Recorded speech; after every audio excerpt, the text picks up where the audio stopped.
HooHooHooRobin. You're listening to Opie Anthony.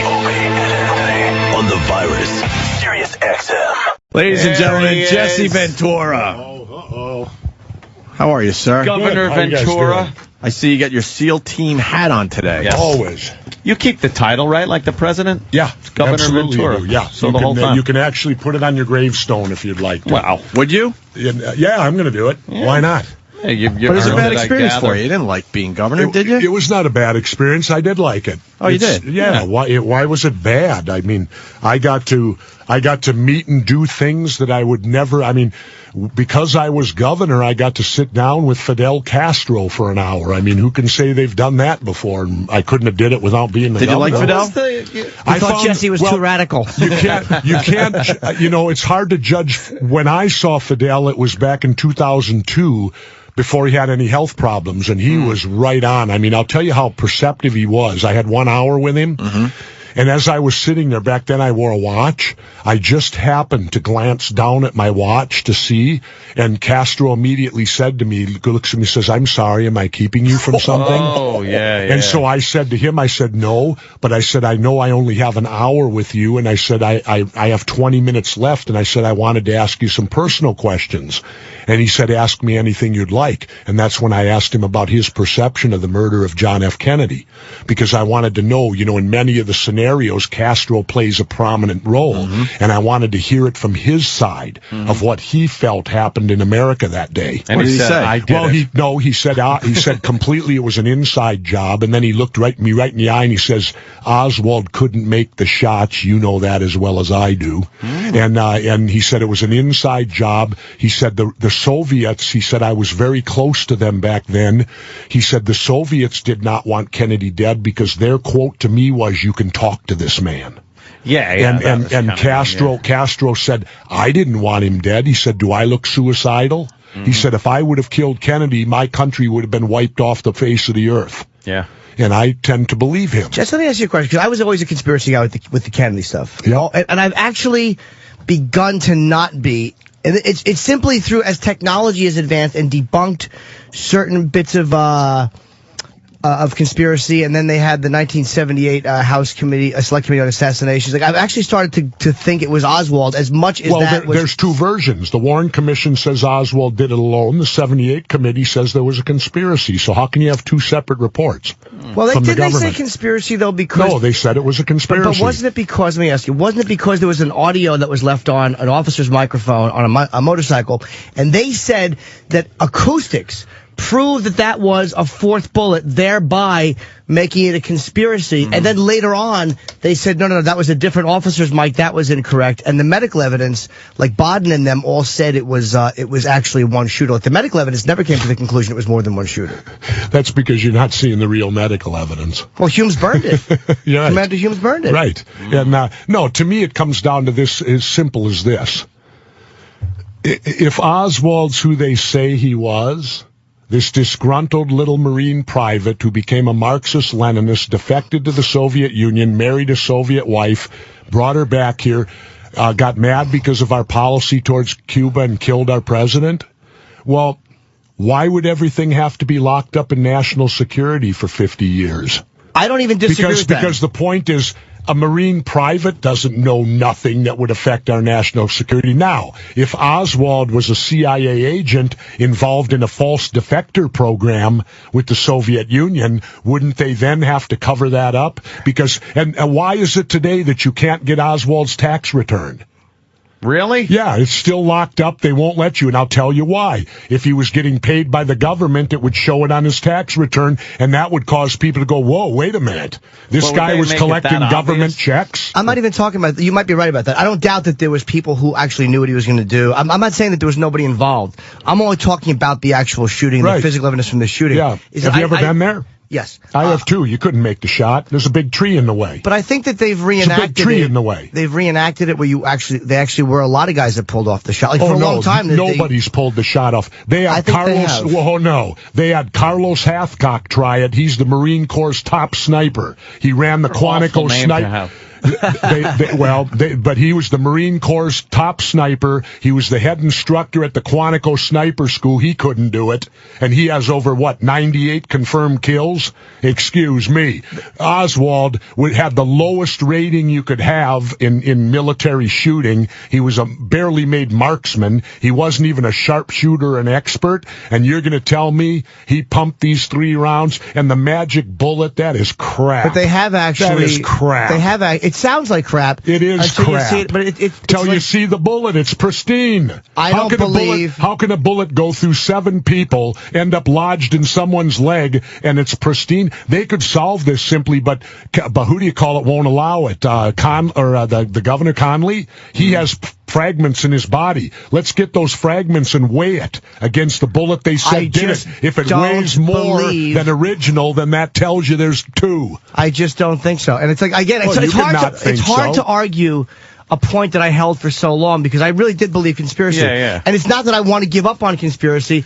It was just that when they start lumping in the Warren Commission and the Dallas Police, it's like, stop it. Again, it becomes too many people. It's ridiculous. That somebody would have said something. There were people actually in the Oswald was in the 6th floor of the depository. Really? Who's going to admit to murder? There was people on the 5th floor of the depository who heard the fucking shell casings falling.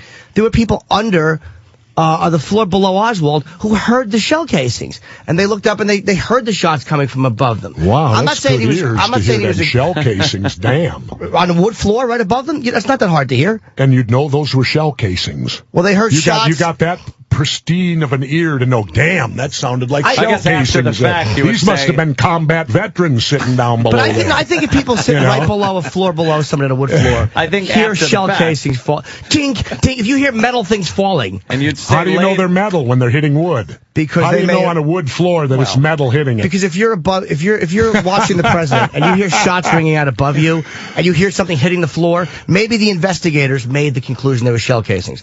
But they heard something above them. They heard the shots coming from right above them, and they were in the 5th floor of the depository. Now, I got to say, this is the kind of stuff that gets people riled up, and that's why I have my show. This is what your show is based Absolutely, to make people think. Theory. To make people think. I have seen the ads because I watch the channel all the time. That's that True TV. True Channel used to be Court TV. Yeah, I watch it all the time, and boy, they have pushed that show, and I love the idea of this first episode with the HARP. Yep.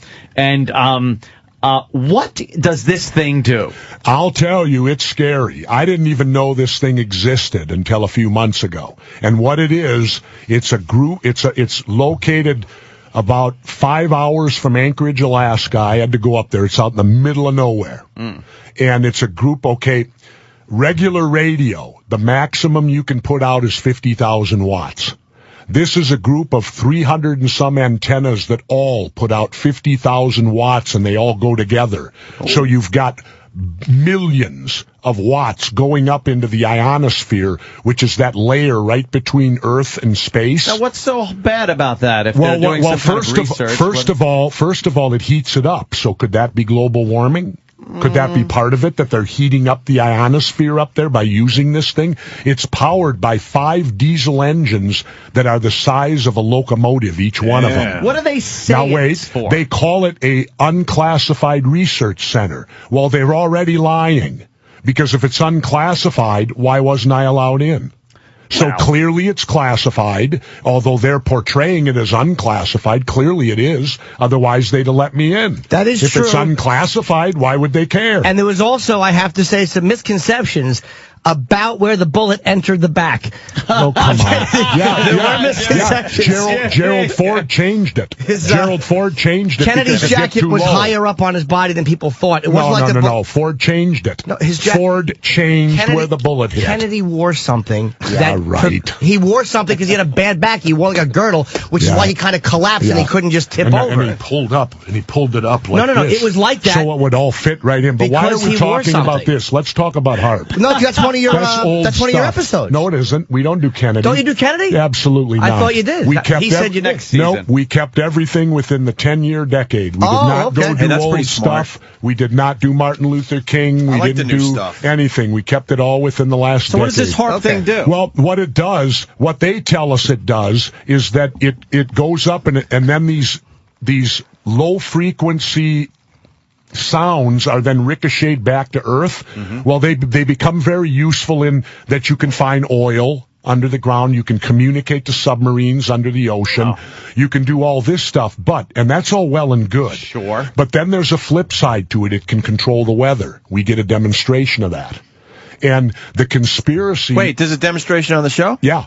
Of how it can control the weather. Isn't that great, though? No, it's not, because we've signed treaties stating back in the 70s, all the countries of the world signed treaties stating if they got technology to control the weather, they would not use it in an aggressive China war already say fashion. that they have used something to control the weather? No, they're recently? attempting to do what we're doing. They're doing the same thing HARP All right, is. so the treaty went out the window. No, not necessarily. I don't know if China signed it. I would understand if you send heat into the atmosphere, you're going to change the weather, but it's not as drastic as saying, I am gonna, with my weather machine, I rule the world. Well, you might laugh it off and say that, but here's the other thing. All of this low-level sound, now the human brain all human brains operate on the same frequency. There's a frequency. Probably not. Well, this thing's set up on the same frequency as the human brain. Do you think that's by happenstance or by design? Is that the part of your commercial where you go, mind control? Yep. Oh, that one gets They're going to control our minds? Now, what is that? What they can do, and they gave me a demonstration on the show. It's written by a Dr. Nick Begich, who's tinfoil on my head, whose brother's a senator, U.S. senator, and he does a miniature one on me where there's a CD player, and then there's this, and there's two wires off it with flat discs that he places here. I plug my ears. No one in the room can hear it, but then he turns it on. I hear the music, but not through my ears. Through your shoulders? You hear it through the front of your skull.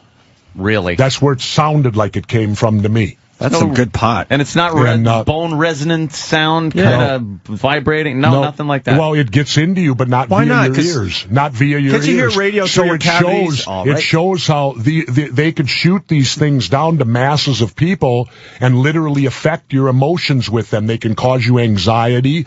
They can cause you fear. They can cause many things like this. What is their explanation for? Is it like riot control and crowd control? No, they say it won't do any of those things. Yeah. Now, they deny all the bad stuff, and they gave like a demonstration. Right. No, they didn't. Dr. Begich gave me one. He ain't part of them. Begich. He's the guy who helps investigate. His brother's a U.S. senator from up there. Governor, sir, I just want to ask you about that. What's so bad about that if they're doing that kind of weird research? Is that bad? I mean, obviously you're exposing it, but you're almost making it sound a little bad and ominous when it's like, we should, if they are capable of doing that, why wouldn't we as humans want to expand and see if we can actually do it? Well, because things can be abused. Oh, of course, anything can.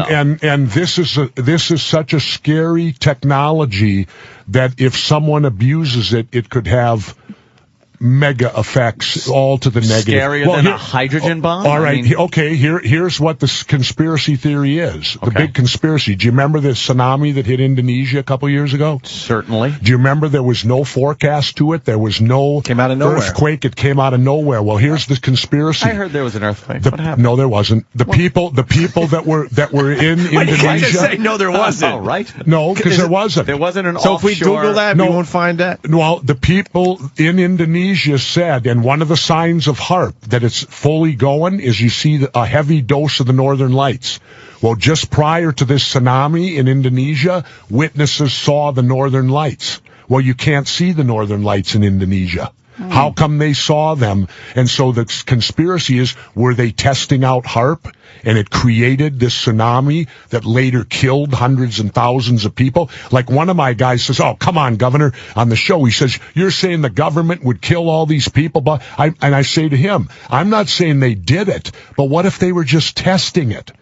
And the test ended up. And they fucked up. Yeah, and what are they going to do then? Say, oops, oops, we're sorry, oops.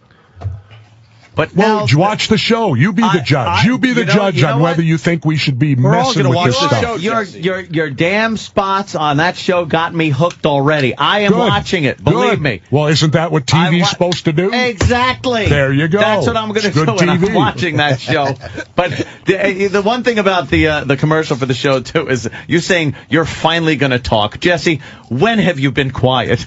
I'm quiet all winter when I'm in Mexico. When I live in Mexico, I'm quiet. Really? Absolutely. I live in Mexico. I live off the grid. Yeah, we learned about this last Mexican? time. Huh? Do you Spanish? Excuse me. No. Do you speak fluent Spanish? That's why they're quiet. They wouldn't understand you. You know? Who is this crazy giant? I want to ask Jesse. He went and saw Fidel Castro, and you said that's when I used to wear a watch. Why don't you wear a watch anymore? Because when I decided after I taught at Harvard in 2004, when I got done there, I made a decision that I wanted to go on and the window of opportunity is closing. I'm getting older, and I wanted to go on an adventure. And I'm 58 now, and my adventure was moving down in Mexico, where I live in the Baja. I live an hour from electricity and an hour from pavement. That's boring. And I go, no, it's not. I surf. Surfing's a lifestyle, cool. yeah. All that stuff is cool. And what do you do at night, though? So sleep what you're supposed to do. After the surf day's over, I mean, after between the sun setting and time for bed. I read a great deal down there. Yeah. I change my life when I go down there and when I live down there, and I enjoy it. And it's an adventure living down there, and it's also an adventure, and I think it gives you better insight to view the United States from the outside looking in instead of the inside looking out. You have been criticized by certain people for being less patriotic because you kind of go down to Mexico and then look at the United States and then criticize a lot. Yeah. But you know what? Anybody that challenges my patriotism, let me say this to them. My father's a World War II veteran with 7 bronze battle stars. My mother is a World War II veteran. She was a nurse in North Africa. Your mother wore army boots? She was a nurse in North Africa. My brother's a Vietnam veteran, and so am I. How dare someone question me and my family's patriotism? Every member of my family served at a time of war. Mm-hmm. Speaking of which, what do you think of Obama's speech last night? I think it's awful. I think we should not be sending those troops. You are not going to conquer terrorism by that. You don't conquer terrorism by invading a country and occupying it. You're creating more terrorists. They don't want us over there. So more terrorists because of the hatred of being occupied. And the point is, terrorism will be won by solid police work. You saw the last busts here where they got these nuts. Well, they did that with good police work. They didn't do it by invading a country. And I think we should immediately implement the draft because you got guys going on their 4th, 5th, 6th, and 7th tour over there. That's ridiculous. Bring back the draft, you'll end the wars. Because then when little Johnny gets drafted and comes home a year later in a body bag, it'll have some effect on the neighborhood. We need to implement a war tax right now. And I was just on Howard Stern, and Ben Stein says, you can't implement a tax in the middle of a recession. My response back was, so we'll send the young people to die, and then we'll also make them pay for it later. Because we won't even pay for it now. What did Ben Stein say to that? Not much. Exactly. Not much. We don't like you know Ben what he Stein. is, Jess. He's a jackass. Dry red eyes. He's a complete jackass. Well, but the point is, he's supposedly an economist saying that you can't put a tax on in. See, my belief is the reason we're going to these wars now is because we have a professional military and nobody in this country's feeling any pain over it. When you go to war, everybody should feel pain and sacrifice. We were talking about and that ain't happening. We were talking about war and sacrifice a couple of days ago, and the fact that during World War II, especially, the whole country got together. I mean, there were these gathering aluminum pots and pans and nylon, and you couldn't do this. It's called sacrifice. Rationing and stuff, and it was sacrifice. But for the government again to just shove their goddamn hands in everyone's pocket to finance something that to me isn't really sacrificing as. Oh, yes, it is. It brings it home. That means every time you spend $1, you know a penny of it is going to that war. You know what, though? I know that because I pay a lot of taxes. And so do I. But I know it goes to a lot of places. The military, I like a strong military. Really? The war Let me itself, ask you this. Yes, sir. why should the defense budget take half of our tax dollars? Who are we defending against? What, the Taliban's going to invade here like the Marines? They're going to drive onto the East Coast, drop ramps, and rush our beach? Well, why do we need to spend all our revenue? Who are we defending against? It's kind of you believe Bush when he says they envy our freedom? Well, we don't have freedom anymore. They've suspended habeas corpus, Do you know now they can arrest you in this country and they can hold you without a lawyer and they can hold you indefinitely without charging you? All they have to do is, quote, say you were involved in some type of terror activity. Well, don't You're they need telling some me probable that's good cause no. to say that? No. What terror? No. So I'm walking down the street. They can arrest you. What would they say was my terrorist activity? They don't have to say anything. Really? Yep. Well, because they suspended habeas corpus during the Bush administration because of, quote, the war on terror. Well, guess what? The terrorists are winning. You know why? They're changing our country, aren't they? Well, that's what they want to do, and we're falling victim to it. We're taking it hook, line, and sinker. If we didn't change, we then would have just been complacent and waited for some other attack, which I know you have. Okay, wait a minute. I know Let me give you a statistic. Give you a statistic. Yes, sir. In the last 50 years, statistically, more people have died in their bathtub than an act of terrorism. But you're talking when you are jumping out the 90th floor. So what we need now is a Department of Bathtub Security. But recent history. We need to get out there and we need to judge what time of the month that most people die in the bathtub. Then we can have it color-coded so that you'll know December's a bad time of the year. Watch out in the bathroom. Governor and you know what else? Ventura, Wait. We can suspend, too, and have guys come into your house without warrants to see if your bathtub's equipped with all the proper stuff to protect you. That's like saying more people have died in nuclear accidents in the past 1,000 years in, the past 50 years. In 1,000 years, more people have died in nuclear accidents in the last 50. Well, obviously nothing was going on. It's like I've told people, you have about as much chance of being hit by a terrorist as you do winning the Powerball. Yeah, but what about the people that got hit with them, though? Our money. We should spend all our money, and we should take away all our free. See, here's my belief. I would rather face the terrorist than lose my freedoms. Well, other people might not feel that way. But that's a viable argument to make. The other one is, though, we've never done well as a country when our military has been decimated. Carter administration, we were the laughing stock of the world at that time because the military budget was cut so badly until Reagan got in and again brought us up to the power that this country was in. How do you giggle at me? He's laughing at you. How do you giggle at me, sir? I'm smiling at you. He's laughing at you. Why are you laughing at Anthony? Why do you think in America? So during Carter administration, yes, we didn't have the ability to blow up the world? No, of course we did, but no one uses. And we could blow it up how many times over? Atomic war was the ultimate. I'm talking conventional. We don't sit there and go, hey, watch it, or I'm going to nuke you. Who attacked us during the Carter time? That we needed conventional warfare. Iran through proxy. The Iranians overran our embassy. Well, let's remember what Reagan did. Yes. Reagan in Lebanon, 270 of our Marines got killed, and what did he do? He cut and ran. He pulled us out. The great Ronald Reagan, the hero of all Republicans, cut and ran. Yeah. Because 270 of our Marines got killed in Lebanon by a truck bomb. And he said, these people are crazy. We're getting out of here. I give Ronald Reagan credit. He was smart. He got us the hell out of there. Let me ask you, I don't remember. Why was the U.S. in Lebanon at that time? Why are we anywhere? No, but I mean, because we're the policemen of the world. Well, I agree, that's why. But did he pull us out of Lebanon because it was so volatile? Because 270 Marines got killed, and he didn't want any more getting killed. Or was he there? Or were we there for a reason, like the quote unquote, to watch out that certain things didn't happen, and they just want to fuck them, pull the troops out, and let them do whatever they want to do? You thought it was a no-win situation. It was a no-win situation. Sure. 270 of our Marines get killed, and the great Ronald Reagan cut and ran.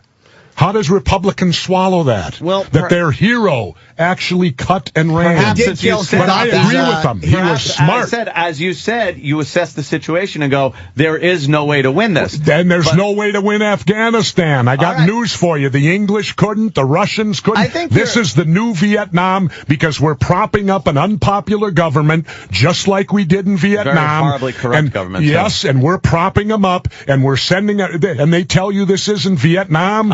Yes, it is. I don't think in 18 months they're going to be able to train and get a corrupt government, by the way, whose president was illegally voted in, to organize and fight. Here's one for enemy. you. In Vietnam, we never allowed free elections. You know why?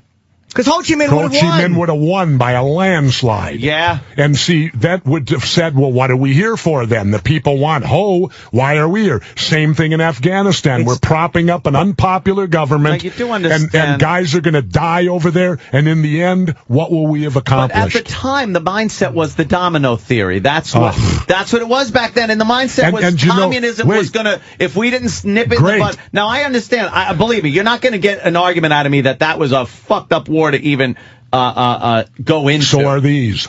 I understand. I agree with you. I agree with you on that.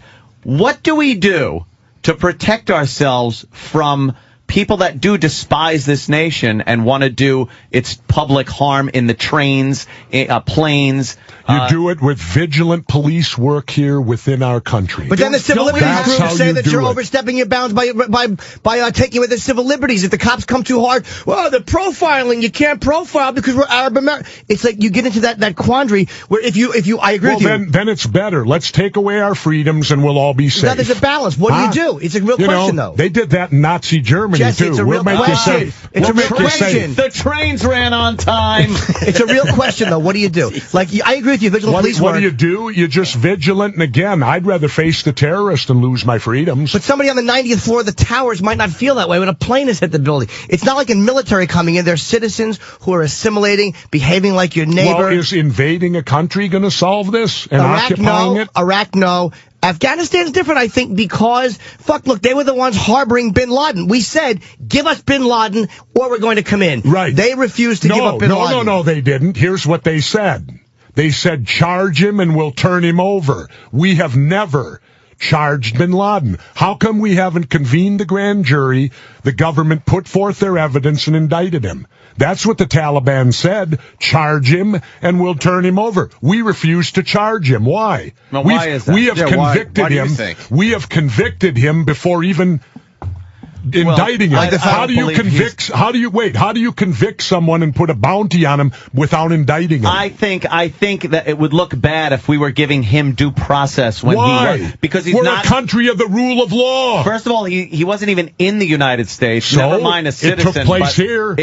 It took place in our country. The crime did, but he claimed responsibility. Stop it. No, he didn't. Of course he has. AP said no. He has not said no. Yes, he did. No, he has not. Al-Zawahiri said.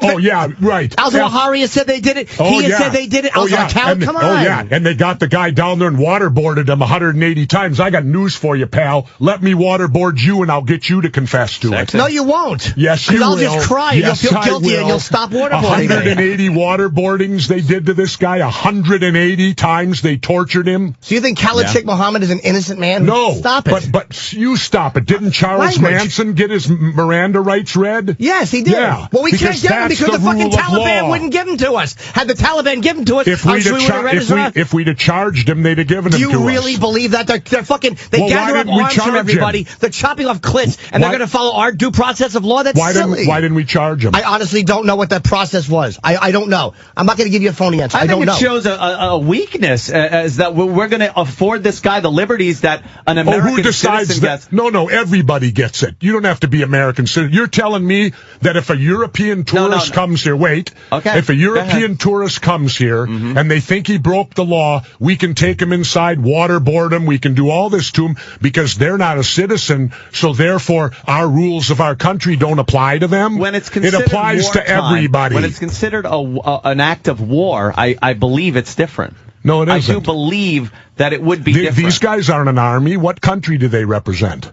Well, that's exactly it. They were being hidden by the Taliban. Exactly. They need to be done in civil court because they're not military. So we should have went through a civil court proceeding for a guy who just killed 3,000 of us. Come on, it doesn't make sense. He was the number one. It doesn't make sense. Who decides that? He was the number one. We, the country. Oh, you guys all decide. Well, as the nation, we have decided. We'll give Miranda to this guy, but we won't do Miranda to this. Maybe they would have Mirandized him had the Taliban given him over. You know, maybe they would have Mirandized him had the Taliban given him to us. If you're going to be a country that lives by the rule of law, then you have to accept the rule of law even when it's inconvenient. As they said, the Constitution is not a suicide pact. It's not a pact to say we're going to allow people just to come in and do whatever they want and hide behind loopholes in the law or things they see as loopholes in the law. It's not a suicide Miranda's pact. A loophole? I'm not saying that, but I'm saying you are. You're saying that Bin Laden's still free because we didn't read him his fucking Miranda rights? No. That doesn't make sense. I'm saying how about they would not have given him up, Jesse. Do you want the latest one? Remember when we had him cornered at Tora Bora and they let him out? It's despicable. Yeah. Well, do you know why now I think?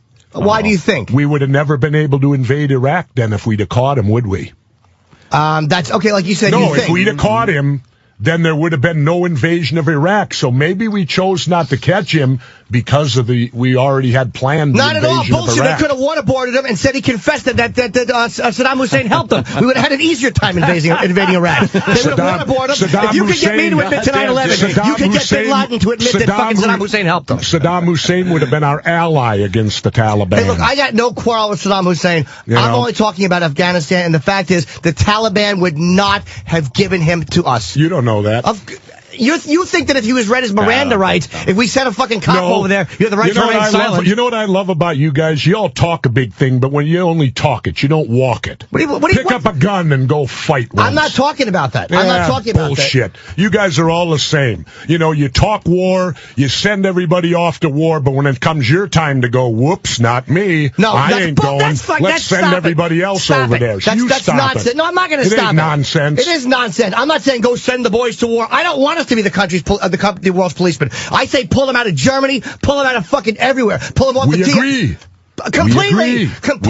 Pull them out of Korea. Then why are you yelling at me? Because Jesse, I don't care if the North Koreans... You're agreeing with me, and you're yelling at me while you agree with me. We have a voluntary military, and in a time... Which has to end. In a time... Bring back the draft. Hold on, I'll tell you why I'm yelling. In a time when we were attacked by a nation that I feel was behind the attack, which is Afghanistan, I am for the military doing what has to be done. Now, let me ask you something. I am not one of these guys that thinks the military should go and fight all over the world. Where have we proven who attacked us on 9/11? Where was that proven? We were told that. Where was it proven? I believe Bin Laden has said that he has agreed that he did it, and I believe that the hijackers said they were working for Al Qaeda. It's pretty much known. Really, we interviewed the hijackers. I thought they were all dead. Trail, though, no paper trail. Now, okay, surveillance all right. That should have been used to stop them. All right, let me ask you this one then. Sir. They said it was 19 of them. How come 5 of them are still alive and they haven't been taken off the list of the 19?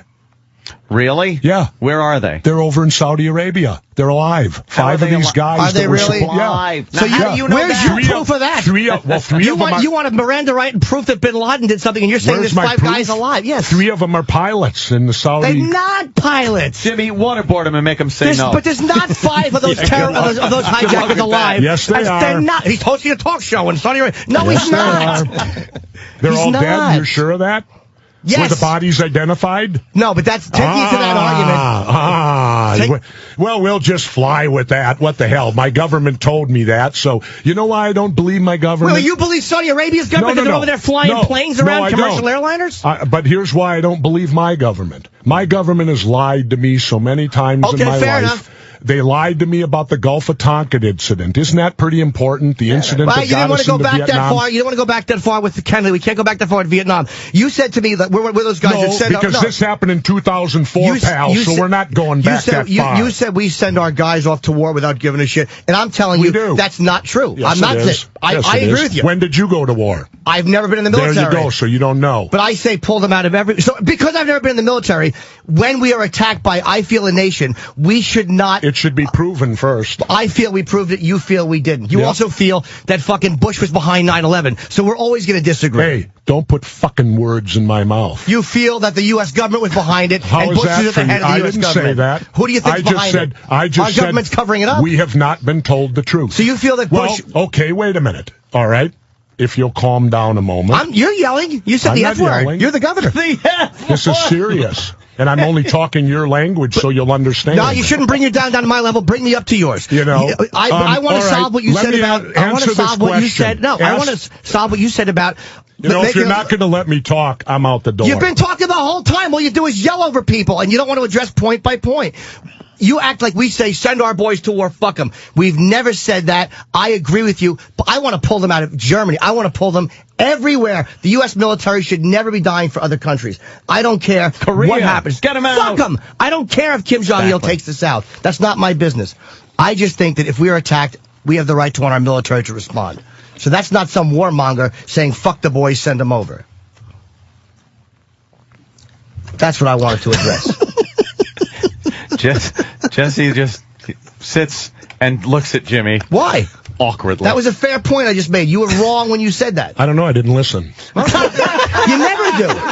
You have X amount of points, and you just talk over everybody. Because you're a big guy, and you talk loud. I talked over you. Yes. You're just now yelling at me because I'm not talking. I'm not yelling at you. I'm just yelling about your point. You accused us of something, so it's not fair. I didn't accuse him. Sure you did. You guys are just full of shit. You're warmongers. It's like, that's not the truth. Yeah. Yes.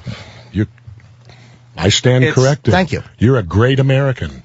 Well, I'm not saying I'm a great American, but I'm not a warmonger. When your country calls, you're there. Hey, I've never been in the military, so you're brave. I'm a coward. I have no right. We got it. Stop. Did I say that? Yes, you did, through implication. We all speak this. We have the commonality of language, so you can't say, did I say that, when you say something.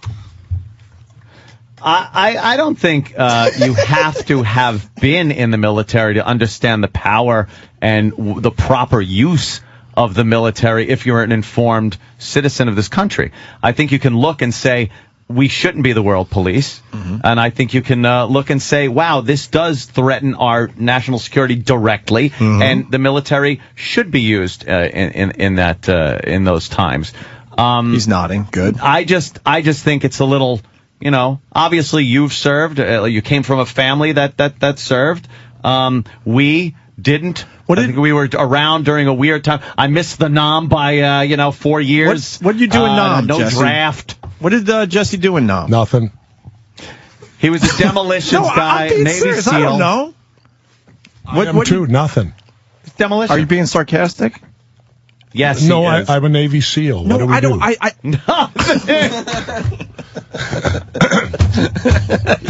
I don't know. Well, I'll put it to you this way. I just want to know a little bit about your military history. The latest thing the Navy SEALs have done that was publicized, I put into poetry. And that was on the night that Jesus Christ supposedly rose from the dead, mm-hmm. the Navy SEALs shot 3 pirates straight through the head. Cuckoo. If you recall, remember the 3 pirates that took the ship? Exactly. And that was on Easter night, and the SEALs shot 3 of them straight through the head. But what was your gig? I liked it. You know why I did? Well, do you know? No. You know why I did I did the poem? Why? Because it shows, number one, that war doesn't take a holiday. Mm-hmm. And it shows, number 2, that we SEALs will kill you on Christmas if we feel like it. I think everybody Christmas is coming up. Everybody was pretty goddamn impressed with that one because I wasn't. They didn't Mirandize those pirates. They did not Mirandize those pirates, Jimmy. And it also wasn't in the U.S., was it? But you understand what I'm saying? No, but you understand what I'm saying. It wasn't in the United States. Doesn't matter. Yeah, Miranda is the law here. It's not the law there. All right, so the technicality. And the law of the seas are a lot different too. I know. But trust me, I can do you in and not think twice about it. It's a big deal. It was my job. I'm funnier than you. You're tougher than me. All right. What do we get? That's debatable. I'm better in a comedy club. Freaking debatable. All right. Well, then maybe you're not tougher than me. All right, what do you want me to tell you? Sorry. Let's step outside and find out. Oh, stop it. You're embarrassing yourself. No. I'll just bite your dick. Stop it. I don't care if you're tougher than me. I don't give a shit. You're also dumber, too. You're a good one. Oh, no. You're the one that gets mad and pushes the microphone away. And so I actually was agreeing with most of what you said, except when you got personal and implied that we're something that we're not. I agreed with you about the overuse of the military completely. Completely. Good. My father was service. Did you mention your father? My father was military. He happens to feel the same way I do. So if you can mention your parents, I can mention my dad. My mom, Connie Pinko. She didn't believe in the war at all. Why didn't you then follow in your father's footsteps? Yeah. I just didn't. I followed in mine. I drink. Yes. You followed in his crawl steps. But Jesse didn't do anything in Vietnam? No. Oh. party? Nothing that he wouldn't talk about. Oh, so you can't talk about what you're No, doing. you can, but I'll put it to you this way. I wrote about one op that I did in my first autobiography book, and the publisher refused to print it. Really? Yeah. So why don't you make a blog? Because I was peeling potatoes. It's because the operation that I talked about was so sensitive that it could have well caused an international incident that they felt shouldn't be brought to light. So can't you put it on an internet somewhere? I could put it anywhere, but why should I talk about it? It's no one's business. Well, you wrote a book and you tried to put it in the book. Yeah, you tried to make made it a mistake. business. I wrote about it in the book, and then the publisher said we can't print this because he said it's too inflammatory. Yeah, but you're the guy who knows, Jesse. The fucking publisher. He doesn't know. He shouldn't dictate what you tell the public.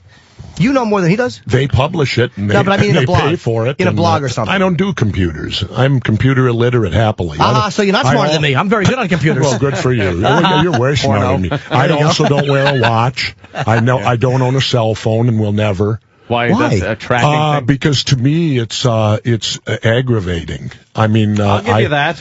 Why would you have a beckoning call that people can ring you at any time, and you walk around with this thing where people can locate you? Like my vehicles, they got that North Star stuff. I disconnected immediately. As soon as, absolutely. I'd rather break the window if I lock my keys in than to have them know where I'm going and they can follow me every step of where I go. Is that really a problem for you? Yes. They don't care. Yes. That means you're going to some interesting place. No, but the point is the fact they can do it. Where's Jesse? With this satellite, if they want to, they can follow you Jesse, and know right where you're at. You're 6'8". They can follow you anyway. No, I'm You're not. an easy 6'4". guy. They know where you're going. No, they don't. Jesse Ventura can't hide anywhere. Yes, I can. No, Mexico. They know where you are. You just told us where you go. You can't find me. Try finding me. They can find you. You're the giant American. Let's play Find Jesse Ventura. And go. You're not easy to blend in. Is Jesse Ventura.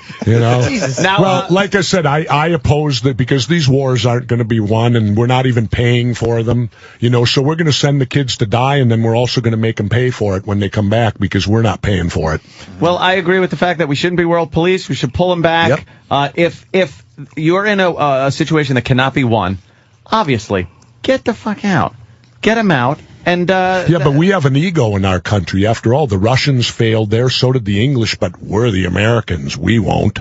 Well, yeah, and the reasoning though, do you really think we went in there to colonize and no? I think we went in there to protect the natural gas pipeline that we put in. That's why I think we're there. I know it's all about money. The Russians went in to just annex the place. The bottom line is always follow the money.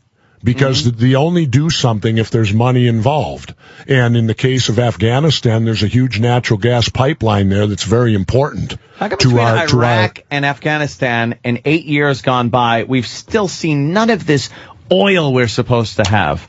We're supposed to have these giant... We're seeing it. The oil companies are seeing it. Are they? Sure. Is it? So we're not... you're paying for it every time you go to the gas station. Well, I think I'm paying for $70-some-odd a barrel from Saudi Arabia. I don't think I'm paying for the Saudi oil that's coming in from Afghanistan. The Saudi oil's going bad. That's why we had to go to Iraq. Because the Saudis are running out of oil. Why don't we just go to Alaska? I mean, if instead of like this whole thing about Iraq, why not just go to Alaska or figure out a way to get that? There. But do you understand what I'm saying? Like, there's a way to get all this crazy stuff done in Iraq. Why not just legislate somehow and get it out of Alaska? There's oil there. I don't know. Don't ask me. But do you understand what I'm saying? Like, that's such an easier solution than staging a war. Yeah, but why use ours when we can use someone else's? Because ours is easier. It's less headaches. There's less violence. It's be cheaper to bring from Alaska. If it's all about money, they're going to save money getting them from Alaska and not having to have security and all these people to protect. It's cheaper, I imagine. I might have an answer for you. Do you believe we are very much a war-based economy? A militaristic-based economy. We're a very militaristic country. We're the most aggressive country in the world. I mean, if I were a foreigner, I would fear the United States more than anyone because we're the guys that'll attack you. We'll line up our military at another sovereign nation, we'll invade, and we'll overthrow you. That's what bothers me. See, I never believed my country would do that. I saw the Nazis, or I heard of the Nazis doing it. I know the communists did it, and now we've done it. So we're no better than them. We'll line our military up and we'll invade and we'll occupy you. Mm-hmm. And to me, occupying another country is ridiculous. And that we're not just doing it in one. We got two now, Iraq and Afghanistan. You know, we're occupying, and which you think that these wars haven't had the direct effect on our economy? Oh, we're not paying for them, and they're going to come. The chickens will come home to roost at some point, and ultimately, what will we have achieved? I've yet to figure out what the end game is here. Yeah. What ultimately, and not only we're going to send these 30,000 troops in, right? What is it that we declare victory to?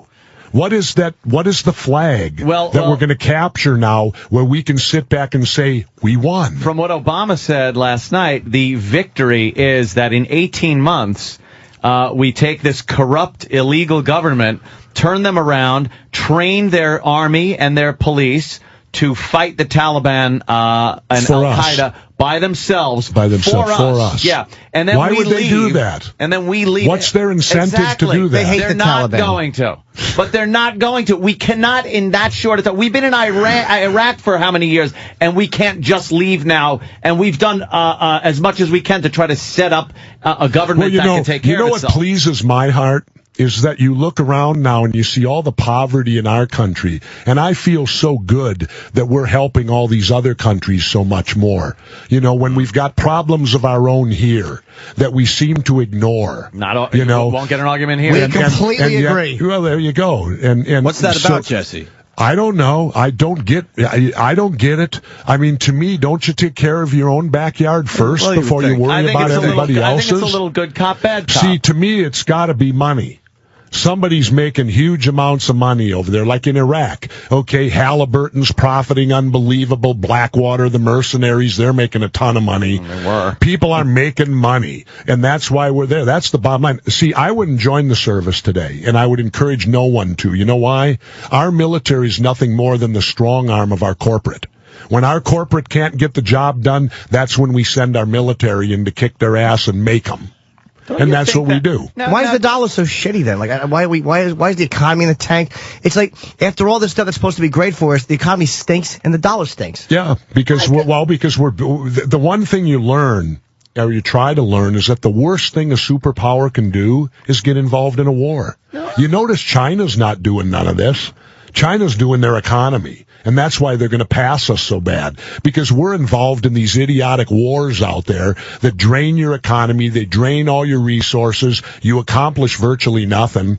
When this is all said and done, I hope I'm alive 20 years from now, because I want to see the result. I want to see what did we accomplish with these two wars that we went into, because I don't see the end picture. I got to comment on something you said that I think some people will find offensive. That he's funnier than me? Yes. No, that you wouldn't join the military today. Strong arm for corporate. Yeah.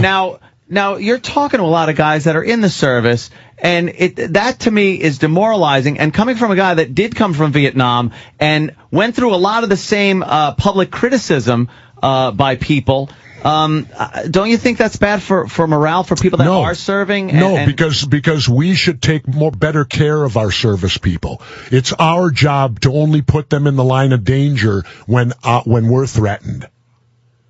And we're not doing that. We're using our military as an aggressive force out in the world. You know what's interesting? When I lived deep down in Mexico, you know what the most popular T-shirt is down there amongst young people? It shows a picture of George Bush, and on the front it says "Weapon of Mass Destruction." They are a bunch of comedians. They're funny. There. But do you feel that we belong? Let me ask you a question. Do you think that Korea was justified? Like, should we have been in Korea? What do you mean? The Korean War? Yeah. I don't know. I can't honestly answer. Is it justified? Meaning, wasn't it just a kind of like, shouldn't we just allow them to do their own? Yeah. And Vietnam was the same way. It was just do you agree though that sometimes you have to take things in the context of the time instead of like the past or what you think the future will be? I believe you should learn from history and don't make the same mistake twice. When you see it go bad once, why would you come back around and watch it again? All right, maybe this time we'll get it right. Now look at World War II. It ends. The Russians swoop in. Now there's this battle. We also swoop in. Oh, of course we did. But we did. Of course, everyone wanted to chop up Europe, and we did. We did. You know what? But that made Korea that much more important, because then we didn't want the communists taking over all of Southeast Asia. Right. But it's the time. But no. No, I'm only Mr. laughing. Ventura. There's something I got to tell you, and I'm waiting to finish. I'm just saying, in the context of that time, it was a viable thing to do. I guess. In hindsight, you might look back and go, why were we so paranoid? But it was a very paranoid time. Well, now you can explain to me. Okay, now, let me explain. The last about 4 times I've gone to L.A., for some reason I've had Russian car drivers, guys that lived in the Soviet who now live here, and they're all about my age, and I get conversation with them, and you know what I asked them? I said, back in the Cold War, I said, what were they telling you in Russia? And I said, well, they were telling us we had to stop the aggression of the American imperialists because they were going to take over the world. Now, and I tell them, well, we were told that you guys, the domino effect of communism, that you were going to take over the world. Do you think the leaders got together and said, here's what we're going to sell to both of our peoples? You scare the shit out of your people saying that the capitalist American imperialists are going to take over. We'll tell our people that the domino effect of communism is going to take over. So we get both sides to rise up. Allegation. Well, you know what? And both peoples are being told the same thing about each other, and yet later when we meet each other, we're all the same, aren't we? Rocky Ford taught us that, and the fact that those, I'm not even saying that it's wrong, but those 4 drivers from Russia, I mean, I don't know if I should question the entire Cold War, because 4 disgruntled ex-Soviets. Well, you probably shouldn't, but they're real people, and they really lived through it, and they know what they were told, and they know what they believed, so why wouldn't you accept a regular person? What do they got to be, a diplomat or a foreign leader elected before you'll believe them? Was Hitler ever charged, though? Was Hitler ever charged? Like, when you talk about Bin Laden charged, we just knew Hitler was the guy. Everyone knows Bin Laden was the head of Al-Qaeda. People knew Al-Qaeda did this. They did their own investigation. Yeah, they know it. We've proved it unbelievably beyond any reasonable doubt. I believe so. Hey, look, you're comfortable making allegations about 9/11 with absolutely what I feel is not proof. I'm comfortable making these allegations with what you feel is not proof. Yep. In Afghanistan, I really feel that country was protecting Bin Laden, who attacked us, and they were fostering and nurturing Al-Qaeda. Iraq's totally different. Every other country is different. But what should we have done with Afghanistan as a country who I feel was aggressive and responsible for harboring Bin Laden when he attacked the country? I don't know. And a training camp. Invade them and occupy them? But, I mean, it's not about occupying. I guess that's what we do. We invade and occupy them. Let's say there was no Iraq. Teach them the right way to live. Even though for thousands of years they've been fighting over there, but we're the United States. Again, we can stop without sarcasm, I'm asking you for real. I'm not saying sarcasm. I'm telling you exactly why I feel that so invading the country and occupying them with our military is the thing to do. What should we have done? You're saying you don't know. You're giving a sarcastic answer to what we did do. I'm saying, what should we have done? What's the answer there? Forget Iraq. I'm not going to argue with you about it. I was for it in the beginning. I was wrong. I'm against it. We should not be there. Yep. But what's the right thing in Afghanistan? How would you handle that? I don't know. That's the difficult. That's the 800-pound gorilla, really, when you look at it. Is invading a country and occupying it the answer? I tend to think no. It doesn't seem to work. We tried it in Vietnam. It failed miserably. But Vietnam, there. I think we had no business being with. That was not our fight. Yeah, but we also propped up a phony government just like we're doing here. So they do have a great parallel to them. Do we have no right to go after the Taliban as a government? If the government was harboring this guy and this organization, which, look, the way war is now, it's different. Well, they killed 3,000 people. Okay, if you look at it that way, shouldn't we have attacked Saudi Arabia then? Because they were the people that were in the plains, supposedly. Yeah, but they were just citizens as opposed to the government sanction thing. Come on. Yeah, well, I hate Saudi Arabia. We should have invaded Saudi Arabia. I'll go with you there. Not only that, then we could take all what they got of their oil. No, we should just let them be overthrown. We should just stop dealing with them and allow the fucking locals to have them and fuck the House of Saud. Yeah, but if we do that, they might not be good for our interests. And for the oil, so we go to Alaska. That was my question. Oh, okay. Isn't Alaska? Listen, Jesse's running out of time, and I wanted to know. Not really, because I got canceled because Geraldo's not in town today, and I'm supposed to do him next. So I don't know what my schedule. I got a couple hours. I think I got an hour. If I'm wrong, of dead time yet. But is it being like if we say I don't have the answers to everything, and I don't claim to have them all. But I just do know that I feel strongly that we're that we shouldn't be invading countries. We shouldn't be occupying countries. And it's going to be bad for our economy, and ultimately I think it's going to be a disaster. But did we invade Japan, though, or did we invade, like, when we feel that country was the aggressor? Is it invasion if you're responding to the country attacking you? No country attacked us. But again, I'm saying in the context of them protecting Bin Laden and Al-Qaeda, I feel that Afghanistan as a government did. Well, you feel that they did, but did they? Well, the U.S. felt they did, too. Well, we'll go there whether we did or didn't. But you know what I'm saying? It's like you could make the point that the government was helping bin Laden and behind bin Laden. You don't know that. Well, I feel that the U.S. government. See, the reason I'm such a cynic, I don't believe what my government tells me today. So many of the facts that my government comes out with, I tend to feel, well, wait a minute, they've lied to me so many times. Could they be lying and turning this into a political football too to get me belief? Yes. And you know what the most disgusting one we've done lately? The one to Pat Tillman. Oh, when our country lied and used it politically and tried to create something that didn't happen. They even lied to his family, this hero, this guy that quit the NFL and his multi-million-dollar contract to become an Army Ranger. He was unfortunately killed by friendly fire, which any of us in the Special Forces knows that's always a risk. It happens. It's bad, but it happens. But what did our government then do? For political advantage, they tried to create a whole different scenario. They tried to say Al-Qaeda and all them killed him, so that what? We get even more angry. Now Al-Qaeda's even killed our hero Pat Tillman, and they lied to his family, they lied to everybody. So when my country tells me these things, like they're harboring bin Laden and they're doing all this stuff, I take it with that grain of salt. I'm a skeptic. I go, am I being lied to again by my own government to manipulate my thinking so that I will follow and go along to get along? Always remember, too, Thomas Jefferson's famous quote. Get that bitch in here, I have a heart on. Dissension is the greatest form of patriotism. Yeah. And I'm a dissenter. I believe in dissension. I believe that if you don't hold your elected people's feet to the fire, if you don't question everything they do, you will get bad government. And we got proof of that. For senator, is that why you... I didn't run. I flipped a coin. Really? Yep. True story. I was split. I didn't know what to do. I was torn both ways, and filing was going to end in an hour, and it's a half-hour drive, and down. Was it a peso? No, and I said, I turned to my wife, I turned to my wife, and I said, I don't know what to do here. And my wife looked at me, and she said, well, you've always believed in fate and destiny, haven't you? And I said, pretty much. She said, why don't you flip a coin? And I sat back a minute, and I went, you're right. So I walked in the center of my floor, I took a quarter, and I looked at her, I said, heads I run, tails I don't. I flipped it in the air, I let it land, it came up tails. I looked at her, and I said, I'm not running, let's move on. Were you a little relieved? Yeah. Yeah, because I left it to fate. Now, if it would have came up heads, I'd be a U.S. Senator right now, and I'd be very powerful because I'd be the 60th Senator, the one they would need to have to avoid a filibuster. Can you imagine the power I'd have as an independent? They'd have loved I'd have both of these sides giving me everything I wanted to try to buy my vote.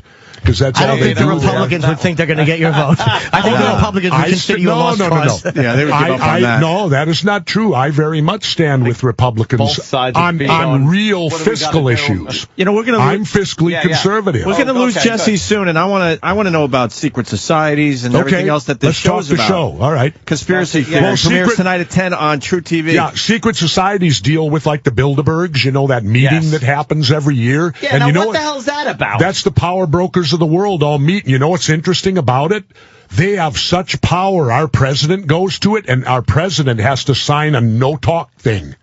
Really? Yeah, they have the power to tell our president, you have to sign a thing saying you won't talk about what went on here. Isn't Rumsfeld a member of that? I've heard of that. Bunches. Also, I felt a little offended. I won governor and never got invited. How come I didn't get to go there and sit in on this shit? Because they know you'd open your yap about everything you saw. Probably. You can't keep your mouth shut. I wouldn't have signed the no-talk thing, you know. Has anybody ever taped it? Or has anybody ever taped it or talked about it? No. There's more security there than you'll ever see at the Super Bowl or that you'll ever see anywhere. Obviously more than the White House. Are you scared by this secret society? It's eye-opening. I will tell you this. Well, what do you know about it? Did you explore this? Watch the show. Okay. You know, I don't want to give everything away. Well, I watch the show. But I will tell you this. In doing these 7 episodes on conspiracies, you can choose whether you can say they're all bunk. Because in the end, we cover the conspiracy and we leave it up to you. Did we provide enough evidence to where you can look at this and say, you know, there's a little bit of merit here? There's something beyond what we've been told. So, but I will tell you this, in doing these 7 conspiracies, and I say this very seriously, I got scared doing them, and I don't scare easy. But these doing this show frightened me. Which one scared you the most? 2012.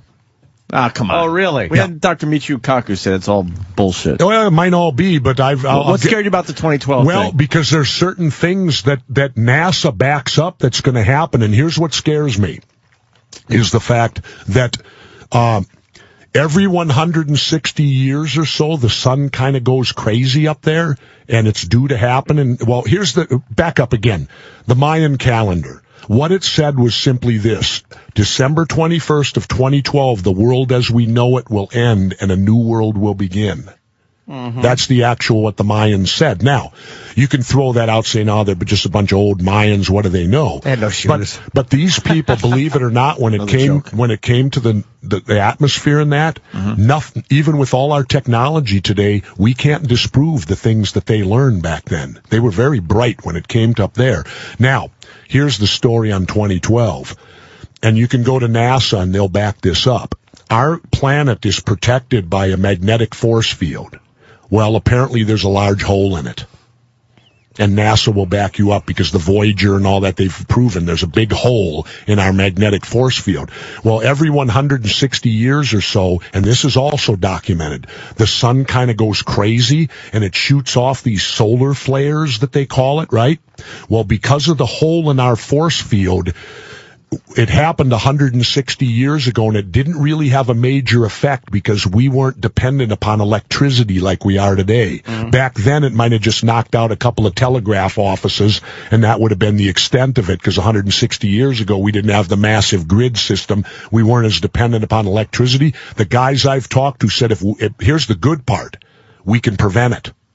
But no one's paying attention right now. It'll cost about 200 to 400 million to put these resistors in our entire grid system. But what this guy told me is that when this happens, and he won't say it's December 21st, 2012, he says, or thereabouts. When this happens from the sun, it could very well knock out the entire grid system of North America to where we could be without electricity for up to 2 to 4 years. This sounds like Y2K. Now, what Y2K was created by us. Mm-hmm. This has nothing to do with us. This is up there. And it's documented. This is out of our control. I said that too. I said it, but I even bring it up. I said, well, wait a minute. We had Y2K. I had to sit in a thing all night long thinking that, the world was going to go down, blah, blah, blah. And nothing happened. But like he said, yeah, but that was us. That was just us and our computers. He said, this comes from the sun, and it's documented. You can go to NASA. They will verify it and all this. And if that indeed happens, like I said to him, I said, well, I live in Mexico half the year, and I live off the grid, and I have solar power. What'll happen to me? And the guy said, well, you'll probably have about 100,000 people wanting to live with you. Oh. Now, imagine, you're all New Yorkers out here, right? Look what happened when they lost power here for a mere 24 hours. What would happen if the whole North American grid system blew out and it took us 2 years to get it up and running again? Oh, well. Wow.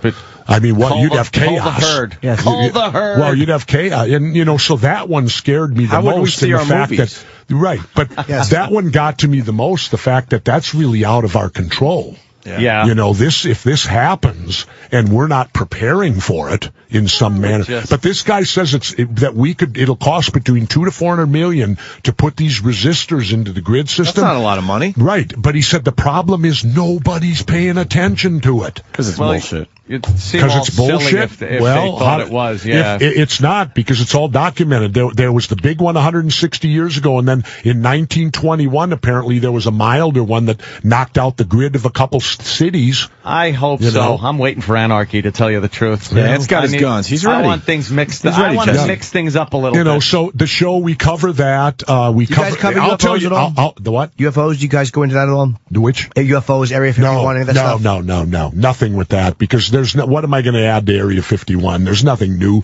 We kept it within the decade. Area 51's way back in the 40s, or whatever it happened. How about a Bigfoot update? Here's the eeriest one I did. Yeah. Manchurian candidates. What's that about? You know, whether the government can create an assassin under hypnosis and all this. Ooh, wait till you watch this show. Yeah, you think... No, I talked to a guy who claims to be one. Oh, I thought you killed somebody. Yeah. And he's got like maybe a code word or something happens and then they just... Well, he doesn't really know, and he always... when I got done interviewing him, it was interesting after he left. Pick your words wisely when you talk to him. He said that the only reason he talked was because it was me. Really? Yeah. He told me that. Was he on camera? He trusted me. He trusted. He said, filmed it. You know, but I thought maybe he was a fan of the square circle. When he left, you can't be trusted though. You talk too much. When he left, who's trusting you with any info? I turned to my crew and I said, "Boy, I'll tell you something. You can choose not to believe this guy, but he believes it." Did you film his face? Did he let you film his face? Sure. So absolutely. Here's the deal. I'll give you a little scenario on how. Okay. When a person apparently is put under heavy hypnosis or that type of thing, if they have a traumatic accident or something, it can jar their old memory back somewhat. That's what happened to him. He was involved in a bad car accident, right? So he started getting his memory back on other stuff. Well, wait till you hear this. As part of his rehabilitation after the car wreck, he had to get an MRI. They put him in the MRI and the machine went ballistic. You know why? Chip in his head. 5 of them. 5 chips. 5 chips in his body were discovered. So now, isn't that pretty? Did someone just snatch him up, or was he part of? He claims he was taken at age 6, and that his father used to head the CIA down in St. Martin and all that, and so he was. And plus, it's his background. He's part Native American, and apparently there's something that they study about who's more susceptible and who's not. You know, like in a Manchurian candidate, your best bet would be to get an ex-military guy. And the reason being is that a military guy has already gotten to the point where he can say murder's okay. I can kill someone, because you have to make that logical decision. When you join the military, you realize that there may be a time you might have to kill somebody. So you're not comfortable with it, but you accept it. That's what, see, under hypnosis, they can't force you, like put you under hypnosis and say, go jump off the roof. Well, you'll come out of it before you'll do that. You say, go screw yourself. But if they did it to you for over a year, then it's a possibility that you would do something. Did you backtrace his military history or his father? Did you guys investigate that? Oh, yeah. So he's legit? Oh, yeah. I want to see that one, man. Oh, yeah. No, it's good stuff. I'll tell you what, like I said, you can choose to not believe any of these, but I guarantee you're going to find this show, because there's the frightening part thing. What if it is? Yeah, we're all watching. That's the big point. Now, what if it is? All right, quickly, I see one of the episodes here, global warming. Now, this has been a big subject of late, especially because of these emails that came out and are kind of I believed it, but I'm not so sure now. Now you're not so sure? Yeah, well, and here's why. Cap and trade. The solution they have for global warming doesn't solve it. It simply makes money. It makes a lot of money. A lot of money. And it doesn't solve the pollution, because you can buy your way out of polluting. You can pollute the same as you always do. You can simply pay it off. Well, how does that solve global warming? And that's what caused my red flag to go up. Wait a minute.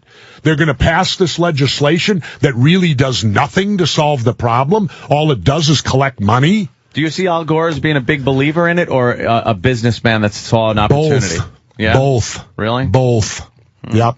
And the real guy is this character will reveal to you, a guy called Maurice Strong. He's the guy behind all of it. He's a big guy at the UN, and they're also using global warming to help promote one world government. Because this will be the first tax that will be a tax of the world. A world tax. Not a tax from a nation. And that causes me great despair. Although I will say this, maybe it's evolution. Maybe a one-world government. Maybe we can't do nothing about it. Maybe it's because I believe in evolution. Dr. Cock always talks about like a planetary government, not being some controlling force, but as instead of working against each other, eventually we just work as a planet, and then we harness the weather, and then we harness energy around us. But of course, you run the fear. Okay, who would abuse this? All right, yeah. You know, you always run the fear. In a perfect world, it might be great. Because I've told people the best government. You know what the actual best government is? Benevolent dictator. But your key is you got to be benevolent, you know, because then you can get things done. If you're the dictator, hey, we need a bridge here, build the bridge, da-da-da. But again, it would be abused. Although, like all dictators, power corrupts. Wouldn't aggression, though, like as we evolve, doesn't aggression become less and less and less? Like, say, 1,000 years from now. I don't think so. I think aggression's becoming more and more today. We seem to be more aggressive today than we've ever been. I don't think as a species we are. If you look at, maybe you look at the military action in the U.S., but look as a species, I think we're a lot different than we were 5,000 years ago. No, I don't agree. I disagree. You know why? We got protests out there going on whether people can go to the doctor. You got people protesting. Should you be able to go to the doctor or not? But they're not just burning places down. But we're not protesting. But we're not protesting war, are we? We're protesting whether you can go to the doctor or not. Well, it's all immediate self-interest. We see the effect of not going to the doctor as being an immediate effect. We don't see the maybe over. Well, to me, we should be protesting these wars, not protesting whether someone can go to the doctor. Are you saying that we haven't evolved like that because you threatened to beat me up and you feel guilty? I have never threatened to beat you. You didn't threaten me, but you kind of did. You kind of did. Step outside. I was having fun and doing humor. He just said step outside. How the hell do we know when you're having fun? Have a heater. I'm not that. Yeah, no. You have a heater. Can't have a heater inside. You got to have them outside. Money. Hey, I got to tell you something though. I used to because of freedom. Yeah. I used to really oppose the smoking in the bar thing because I thought, shouldn't that be left up to the bar? You know, because it's an act of freedom. I completely still agree with that. But and I'm not a smoker. You know Leave what it up though? To the fucking bar owner. I don't now, and I'll tell you because this summer, for some reason, I had to do 3 things at the bar. God, was it nice? I didn't have to come home. We admit that it's nice. I didn't have to wait. I didn't have to come home and immediately throw my clothes into the hamper because they stink. I didn't have to run in and take a shower because my hair smelled and my body smelled. We're with you. And it was actually very enjoyable. You just explained something. And I just sat and thought, God, you know, they really shouldn't be able to do it, but it sure is nice that they have. You just explained why people aren't protesting the war, but they are protesting the doctor. It's not about not caring. It's about immediate self-interest. It's the doctor we see affecting us immediately, whereas the war is like, it's easier to not feel like you're being affected by that. But I got to admit, going to the bar without the smoke, God, was it nice. That's a good point. You know, your eyes didn't burn all night. You didn't come out coughing. And like I said, you didn't stink, you know. As governor, where did you stand as far as the Second Amendment goes?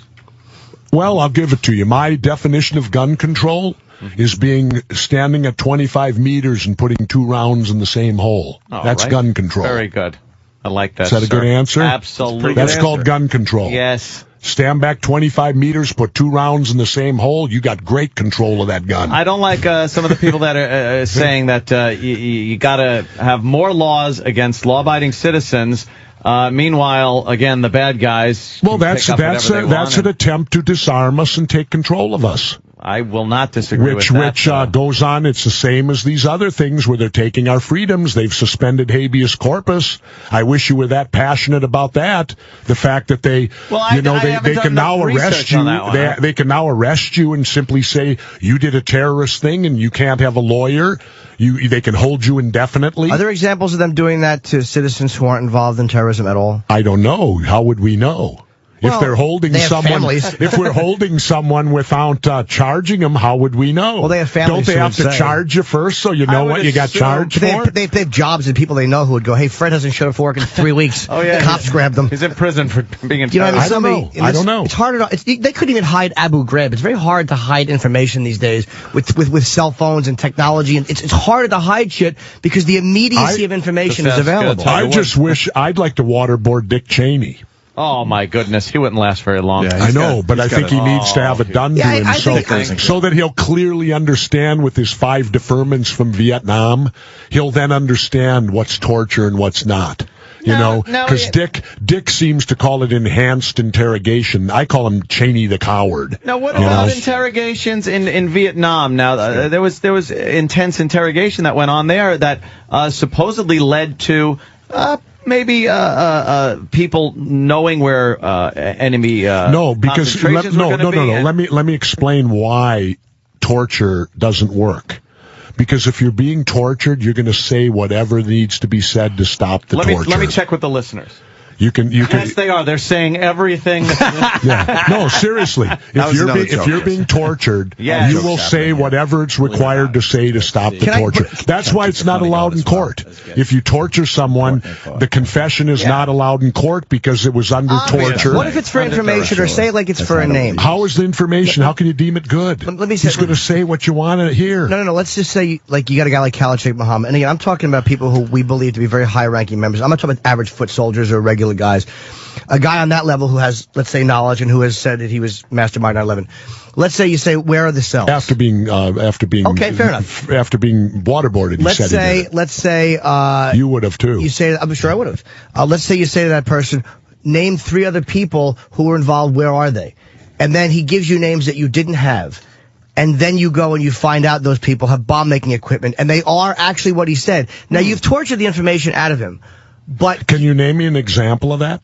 I don't know. Where it worked? Well, again, I would like to see an example of it to where it worked. All of the things that they've stopped, I don't know how many of them came from Khalid Sheikh Mohammed. Most of them they've gotten from not torture. They've gotten from being nice and bounties work, and Viagra work too in Afghanistan. They give Viagra to a lot of guys. They got information, believe it or not. They did. Really? Viagra actually worked a lot because these are older guys and these warlords. They can't fuck anymore, and they give them Viagra, and they're fucking their wives. I've never heard about that. Yeah, the military's not stupid. But I think if I'm saying in an example like that, if it does work like that, because the rule of law of our country says we don't torture. And again, if you're going to have the rule of law and live by it, you have to live by it when it's inconvenient. Well, isn't even if the game who decides? A very gray area? No, as far it should as not be. What it means. Well, the game has changed a little bit in that it's citizens attacking citizens. We've never faced that before. Well, then why didn't we waterboard? Okay, I'll give you a great example. Oklahoma City bombing. Why didn't we waterboard McVeigh? There's a lot of people think more were involved than them too. Why didn't we give McVeigh a good waterboarding to good information from him? Well, they did execute him, so I think but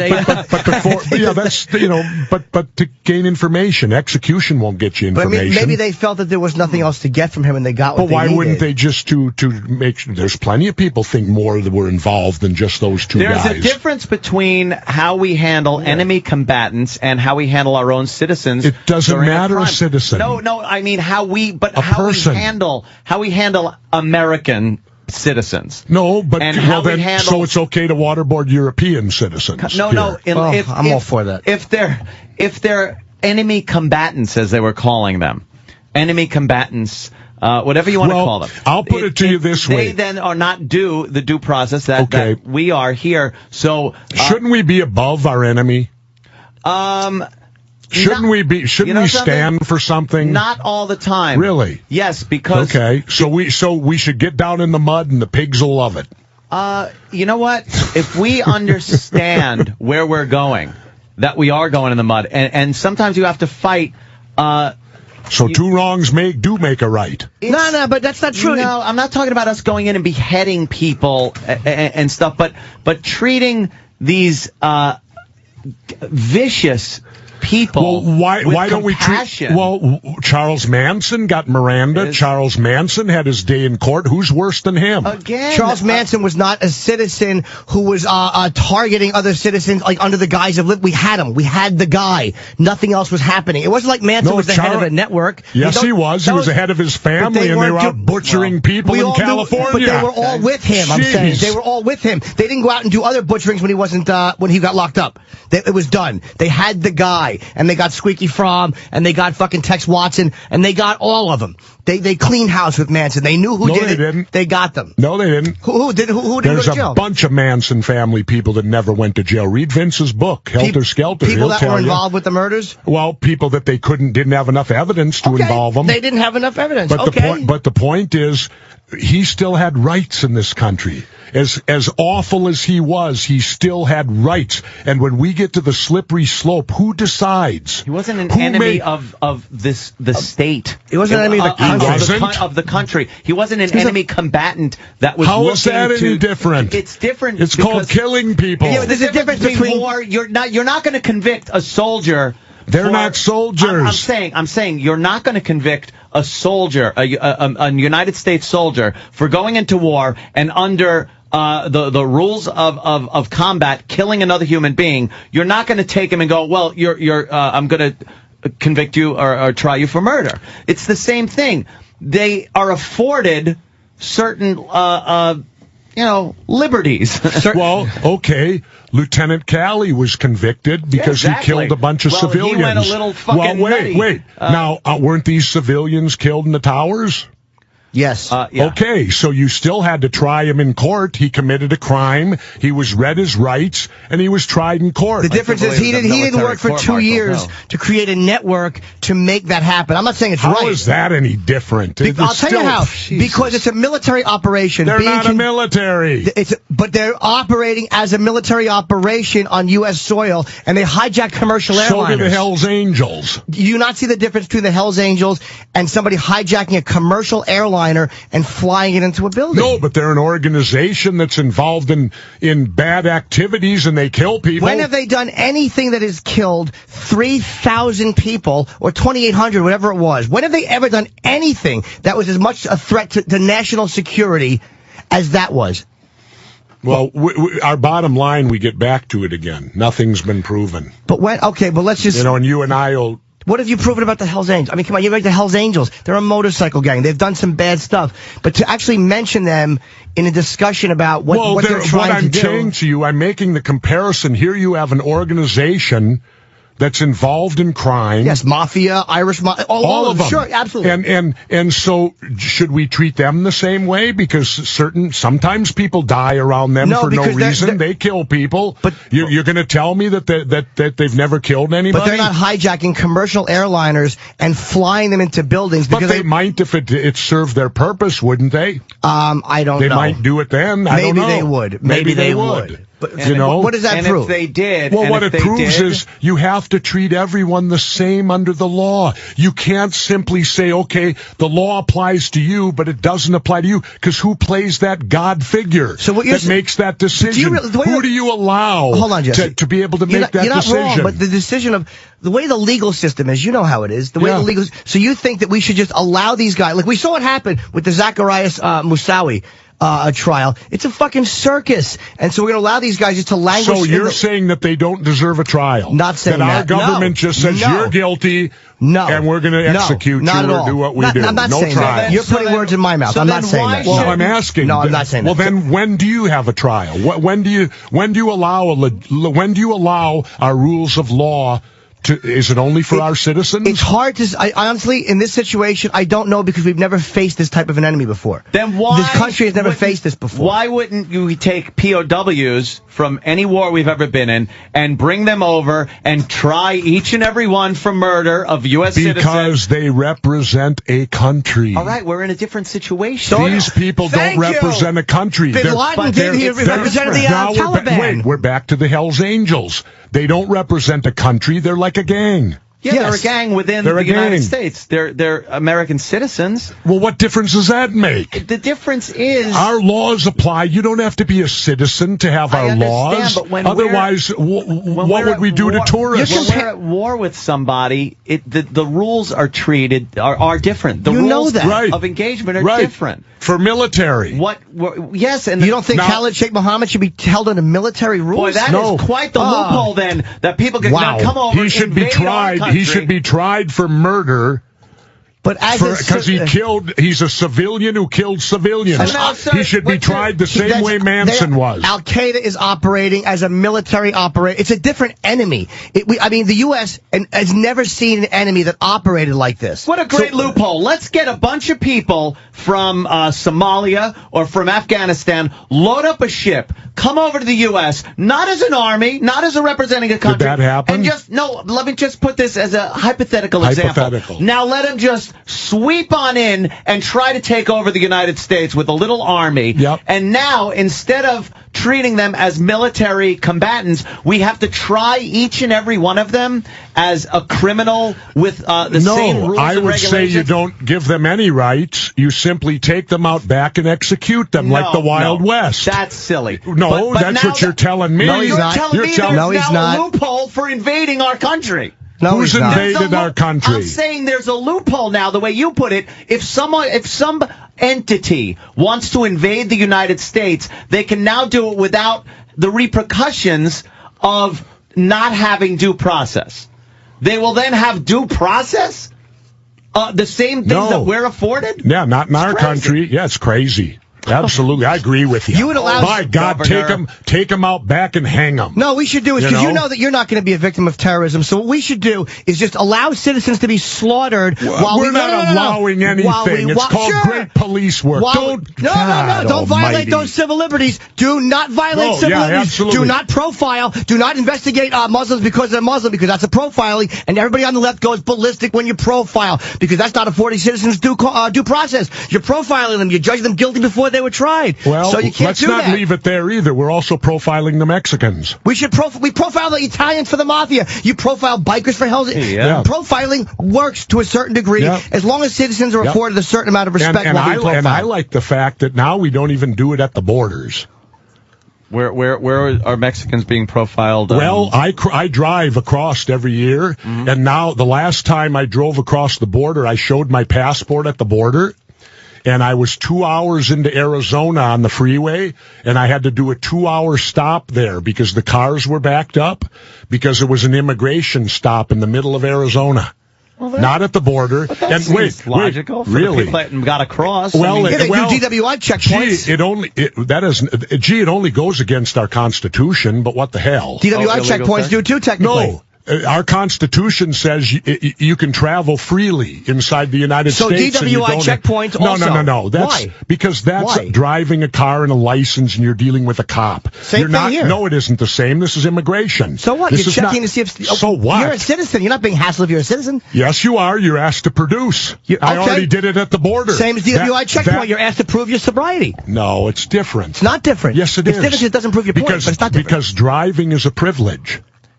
Yes, they weren't stopping citizens walking. No, they were stopping them and exercising their privilege. No, driving is a privilege. I don't have a right to drive. Right, exactly. It's a privilege. So they were stopping. But you have a right to be a citizen. It's your right not to be questioned inside the United States if you're a citizen. So you think we right to ask this isn't the police.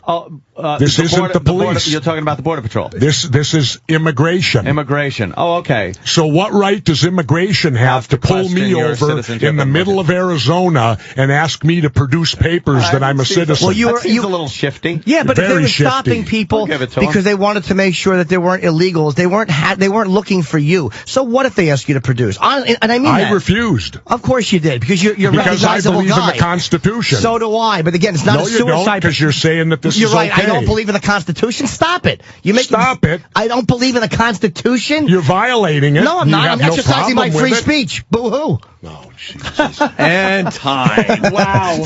I love the Constitution. It troubles me because I don't like the perverse use of the Constitution. Yeah. We're out in the middle in the United States, and you're asked to produce your citizenship when you've already done it at the border. And our country has never made us have to produce any type of thing like that just to freely travel about the country. Where are your papers? Do you have to produce where are your papers? Can you leave Minnesota into South Dakota? And I foresee in the future they're going to have right at the borders, state to state, where you're going to have to produce paperwork to go from one state to the next. It's called Easy Pass and that's called taking away your freedoms in light of keeping us safe. Slippery. That's what you'd say to the police doing hard police work. Let's keep us safe. That's what you'd say about the police doing hard police work. I said you would. That ain't police work. That's immigration. But if it wasn't the cop, say the cop had done it. No, it ain't a cop. You said it's all police work to stop terrorists. So if they started questioning people in a mosque, you'd say, "Oh, that's racist."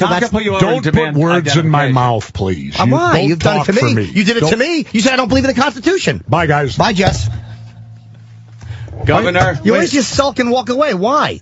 You put words in my mouth. There's a fucking guy here telling me I got a schedule. You're using dirty language, asshole. Yeah. Oh. Bye, tough guy. Bye, tough guy. And thanks for your service to our country. You're welcome. Thanks for touching me with your fucking stupid riff-raff from fucking Rocky Horror hairdo. You're bigger than me and stronger than me. So what? I don't give a shit. You want to beat me up? Go ahead. I'm not going to fight a guy like you. That means nothing to me. I know.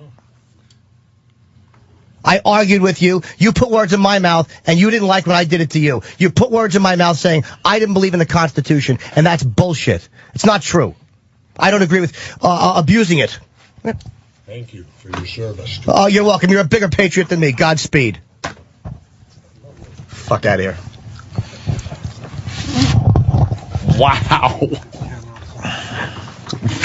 What happened? He's a fucking baby. That ended on a fucking baby. nice note. Who gives a shit? A big fucking guy that doesn't like the little guy yelling. You scared him, Jimmy. No, you scared him away. Here's what that is. He wanted to knock my fucking block off, but he knows that he shouldn't or he can't because of the law or all this stuff. Fuck you. I don't care because I fucking hate that shit. What happened, Sam? Jimmy I really do. No, don't you know fight. what? I bow to you. I would never. so do I. I would never. I saw the look Jesse was giving you. I don't care. On you. I would never try to challenge a guy like that physically, and I don't posture that way. He would murder me. You're like fucking Spider. You Dude, were just like Spider. I would toss your money. I would never talk tough guy talk. I was arguing an ideological point. I would never get in Jesse Ventura's face and think I'm going to outman him. That was not my point, and I've never done that. Don't fucking tough guy me. I hate that. He was tough guy. Fuck him. I don't care how strong he is. I hate that. Dude, bravo to Jim. That drives me nuts, man. That's my fucking pet peeve. I hate it.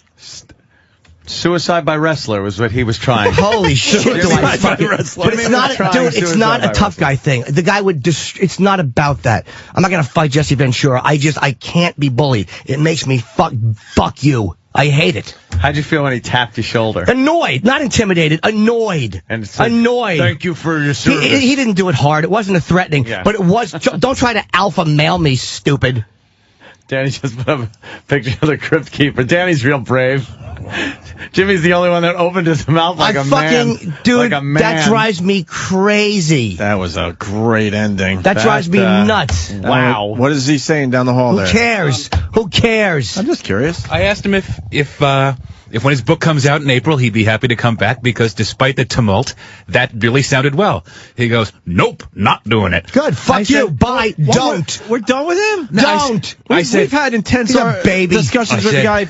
I walked with him to and the he always elevator, comes back. and I said, Governor, I know that your feelings may have gotten hurt, and you don't like Jim. Who cares? I don't like him either. He's said, a sulker. I don't respect that little shit. I don't respect him either. I respect his military service, but I think he's a fucking... I don't respect him in a debate because he's a baby who pushes his microphone. Aw. What's the matter? You're not used to being challenged by a small guy, you fucking big dumb wrestler? I fucking hate that shit. I mean... By the way... it's not like I stood up and go, what... I would never do that, dude. People are saying best ending ever. By the way, yes, we did get that on video, and boy, will that video be I don't give a shit if he comes back. That's a big one. I don't care. That's a biggie right there. That's a big one. I swear to God, I don't care if he comes back. Wait till you see Jesse's face. Honest to God, he wanted to strangle you. Too bad. I know. Then don't argue with me on the radio. Just bully me in an alley like you probably would have if you weren't a dumb fucking wrestler. I fucking hate big guys. I'm afraid of Jimmy. No, I'm not. More funny. Dude, I hate that shit. I fucking hate that shit. Dude, bravo. I mean, there's nothing. Honestly, there's nothing I could say, the listeners could say, Anthony could say. It's a bravo all the way around. Yes. So trust me. I would never have. Me and Ant saw the look that Jesse gave you. Bravo. You wait till you see this fucking nose video. to nose, and just you did not back down an iota. But no, I won't back down. I know, but again, if it came down to a real fight, the acknowledgement is the guy's going to murder me. I'm not going to fight Jesse. It's not about that. It's an argument. Even if it was a small guy or a woman I was arguing with, which is what I am to him. It was that whole push the mic away. Yeah. Nothing. Don't try to fucking alpha male me in an argument. That's we had a really good discussion with the guy too. Why did it have to end because there? He's a guy like... you know what? I'll tell you what. I started fading out. I'll be completely honest. What got to him at the end there? I didn't like when he goes, well, you don't like the Constitution. He doesn't like me because I don't agree with him, and I'm fucking... Don't put fucking words in my mouth. He put fucking words in my mouth. And then he called me an asshole, and I called him an asshole. And when Jimmy called him out on putting words in his mouth... He had no defense because that's what he is. He's one of those big bully motherfuckers who likes to use his size and his weight, and he talks over everybody, and he's not a dumb guy. I'm not going to say, so what? Fuck him. He's not a dumb guy. He's not a dumb guy. I just want to see Jimmy look. I just disagree with him. Don't turn around, Jimmy. I respect the guy's military service. I respect the guy. He's a bright dude. He's not a dumb guy. He's just more radical than I am. But when you're arguing and that disagreeing, that fucking...